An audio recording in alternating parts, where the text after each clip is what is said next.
You should come to Portland. You know what I'm saying? Right. I would run it by him like that, but I'm not about to click up like, all right, to where it's damn near guaranteed win. Right. So it's like that just ain't for me. You know what I'm saying? So, and then I also don't play to the pressure of the media. Like, I know the power of me being me and who I am. And I prefer that over like, oh, he ain't win a ring yet, and he ain't did this. So like, you're not man, so judging what? winning a ring for your personal?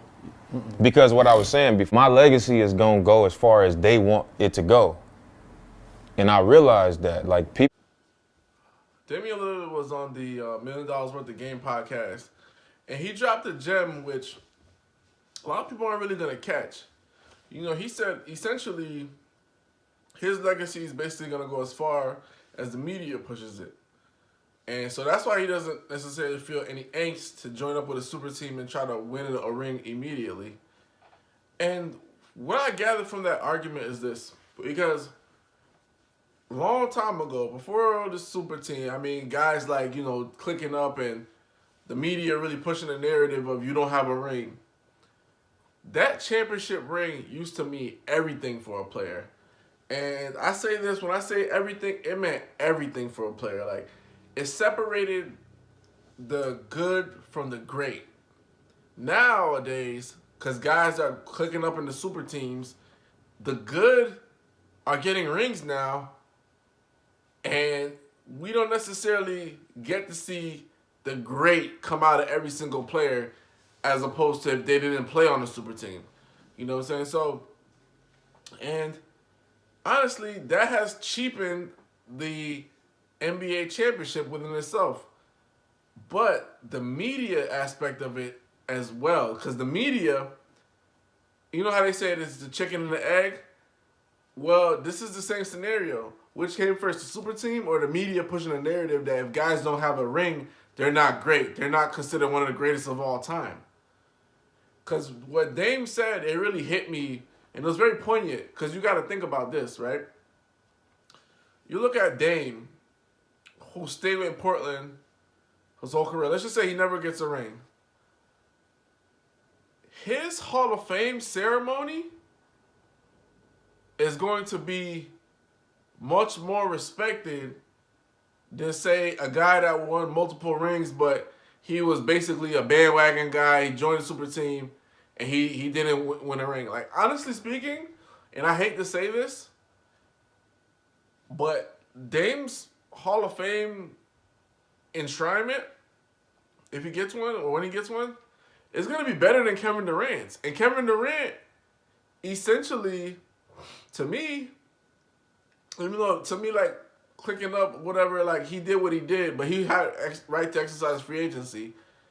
But Kevin Durant had a great career, played great in the finals, did his thing. But he fell into the pressure of the media of, hey, I'm not going to win a ring and things of that nature. And people alluded to KD. They said, like, the worst thing that could have happened to Kevin Durant was when LeBron James won a ring. Because that put the most pressure on Kevin Durant, like, damn, if your compatriot has a ring, you don't have one. So, essentially, if Kevin Durant didn't leave OKC, he saw the history of LeBron. He was like, I don't want to be the next LeBron because I can't handle that kind of pressure. Sort of like LeBron could have handled that pressure and went to Miami. You know what I'm saying? Like, nobody wants to face that pressure. But now, what that has created is, it's created a vacuum where everybody wants to team up.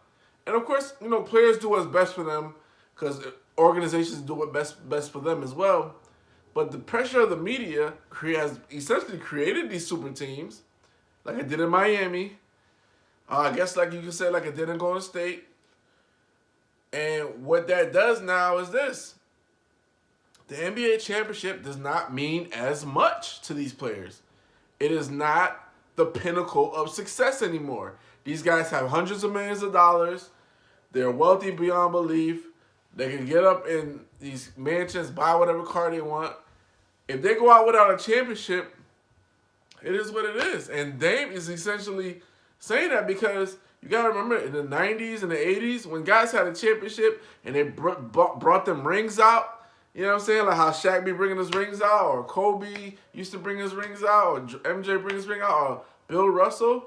That was like you were the shit. Like you were the envy of the room. Like that was it. You were the envy. You were the pearl. You know what I'm saying? You were the pearl of the room or whatever. Okay, so you were shining. Nowadays, that just doesn't mean anything. And like the championship has really been cheapened by all of this because we crown guys champions before the season even starts. That's how bad it is with the super teams. Like before, it used to be like, all right, we have a feeling like this team is most likely gonna get a championship. Nowadays, guys are like, we already know who's in the finals. That's how bad it is. Like, as opposed to like playing the season out, seeing who improves. Like we don't even like worry about guys improving and stuff like that. And that's what the media pressure to win the championship has done. Guys no longer want to get better every year, bring things to their game like a Jordan, like a Kobe, like a LeBron, like every year trying to elevate, get better. You know, guys are just basically saying like, how can I manipulate the system to get a better team? I don't need to be a better player. I just need to get a better team. And that is a complete shift as to what we used to preach and indoctrinate other guys. When Charles Barkley didn't win a championship, we said Charles had to be better. When Allen Iverson didn't win a championship, Allen has to be better. When Shaq was struggling to win his first his championship, Shaq, you need to be better. You need to be better. You need to do this. Some guys were able to get better and become what they needed to become, and other guys weren't. But we never really faulted guys like I never really faulted Stockton and Malone, Reggie Miller, Gary Payne won the championship. I never faulted Stockton and Malone, Reggie Miller, other great Damian Stoudemire. Like I mean, there's so many. Rasheed Wallace won championship, but there's so many guys, right, that they were the bus driver of their team. They took everything in, and they held the fort for everyone on the team.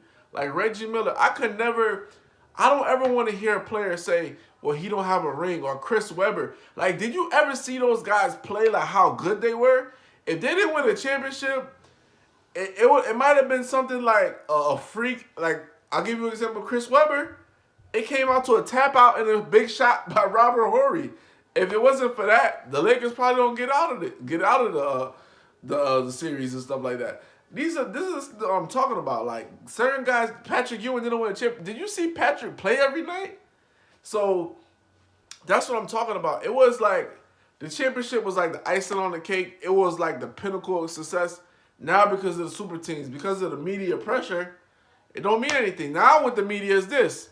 You win a championship, they're like, well, you had a super team. You're supposed to win a championship. Win 3 in a row now. Everybody's winning 3 in a row. No, last people to win 3 in a row, Kobe and Shaq. That was over 20 years ago. Guys, like and it's so true about the narrative and the legacy. The way that the media treats these players and the way that they push legacies is crazy. Like, if you think about it, right? LeBron has been to the finals 10 times. And for a long time, the media was saying, well, he's lost all these, finally he doesn't have all these rings. Then when he won his 4th one, oh, he has 4 out of 10. It's such a great thing. They no longer talk about the 6 losses anymore. Oh, he's one of the greatest of all time. But they don't talk about the losses anymore. It's just what they shift. When we talk about Jordan having 6 rings, before Jordan having 6 rings, they never really talked about Bill Russell having 11 rings. People just bring that up to throw it in the face of Michael Jordan, stuff like that. So it's just so funny how the media picks and chooses when they want something to go. But the problem with these stories is a lot of the guys are feeding into it. There's not a lot of Dame Lillards left in the league anymore. Guys that are like, I'm good with my career how it is. Win, lose, or draw. There's not a lot of guys like that. And that's because of the pressure of the media, which has created these super teams and has perpetuated them, good or bad. And then now it's like the NBA championship just doesn't mean as much anymore. Like when the Lakers won the championship last season, I was so ecstatic because I felt like, damn, this is like the first time in a long time. And we'll say besides Toronto, because but Toronto, the whole injury thing kind of messed up that finals. But first time in a long time, like a super team hasn't won a championship. And it's just like, damn, now we back to this shit with the super. So it's just kind of interesting to see everything. And, you know, I really pay attention to how the media pushes everything. Because let's just say Brooklyn Nets win a championship. They're going to be like, well, the way they won it, it wasn't as good. They'll try to cheapen it. Cheapen everything. Hoops Junction, Hoops Meets Hoopla. Like, comment, subscribe.